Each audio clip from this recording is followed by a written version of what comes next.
ఒత్తిడి వ్యక్తి జీవితాన్ని చిత్తు చేసేస్తుంది.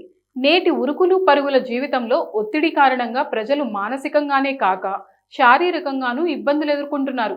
శరీరంలో మార్పులు చోటు చేసుకొని అనారోగ్యానికి గురవుతున్నారు. ఒత్తిడి కారణంగా శరీరంలో చోటు చేసుకునే మార్పులేంటో తెలుసుకుందాం. ఒత్తిడి ప్రతి ఒక్కరి జీవితంలో భాగమైపోయింది. ఆర్థిక సమస్యలు, ఆఫీస్ పనులు, కుటుంబ బాధ్యతలు వంటి ఎన్నో కారణాలు మనల్ని రోజు ఒత్తిడికి గురి చేస్తుంటాయి.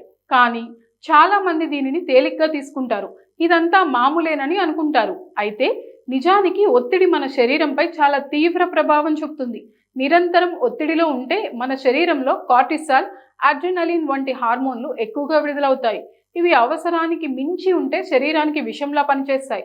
గుండె, మెదడు, జీర్ణ వ్యవస్థపై చెడు ప్రభావం చూపుతాయి.